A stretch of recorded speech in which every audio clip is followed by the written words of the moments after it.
Hey guys, welcome back to my YouTube channel.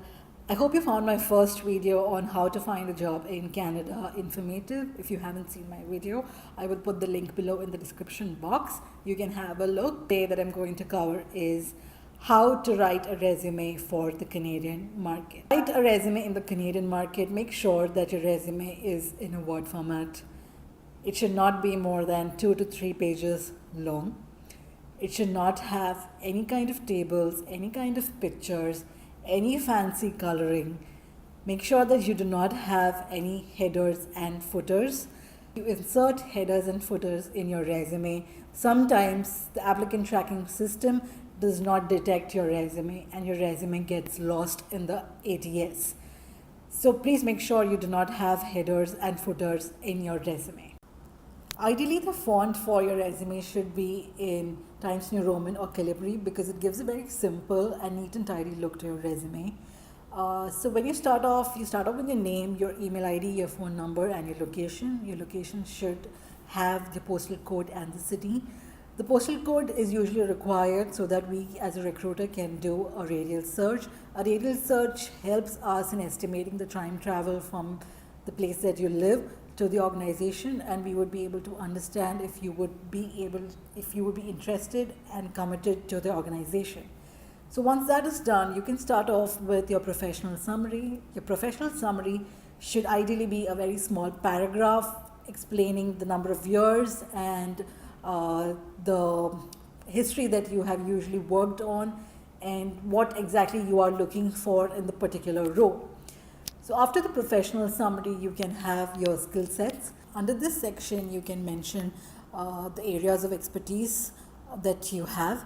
For example, if you're a Java developer, you can mention the frameworks that you have used, example Spring Hibernate, or the different kind of versions that you are an expert in. If you're a quality analyst, you can mention the tools that you have utilized.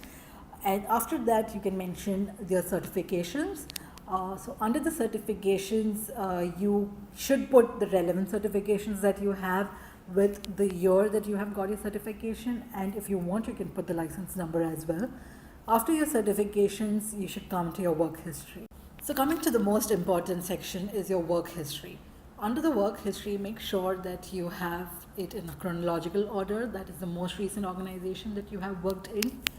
Under that, make sure that you have mentioned the name of your company and the start month and the ending month with the year you have worked under that organization. So under this, you can mention the designation that you held, the team size, and the various projects that you have handled. After the work history, make sure that you have your education. So your education is the graduation that you have done with the year and the place that you have done your graduation in. So that is all that is required in your resume. Please don't put any other additional details, or please don't put any references. We will ask for your references if needed. So now coming to the additional tips from a recruiter.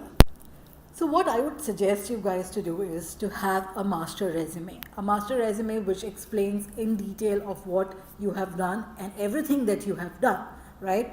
So once you apply for a job description, make sure when you tailor your resume, it should have at least an 80% match to your master resume. Under this, when you're tailoring your resume or when you're tweaking your resume, make sure that it is matching to the job description that you're applying, and the keywords that are there in the job description should be there in your resume. As a recruiter, we usually search with a keyword, and if those keywords are not there in your resume, we would ideally try to skip your resume. The next tip being, please don't change your resume so much that your recruiter ends up disqualifying your profile. For example, if there are multiple jobs that are relevant to you in one organization and you're applying to the same organization for various roles, and if you're tweaking your resume so much as per the job description, it might go to the same recruiter, and the recruiter might realize that you're tweaking your resume as per the job description and might end up disqualifying your profile because you have tweaked your resume so much. Also make sure that you're truthful in your resume. Please do not lie on your resume. Only things that are required in your resume is which you can handle in an interview. So please be truthful in your resume. Make sure that you do not have any grammatical errors in your resume. There should be no spelling mistakes in your resume. And do not put too many bullet points, or don't make it too lengthy so that it goes beyond what is required. Just put that is what is relevant in your resume.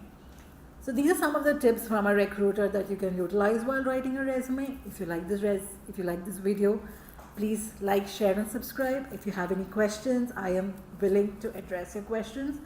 So leave your comments below and I'll take a look at it, or leave me an email. I'm going to leave my email ID in the description box as well. And you can leave me your resume as well if you want, and I can take a look at your resume and let you know if it is good to go.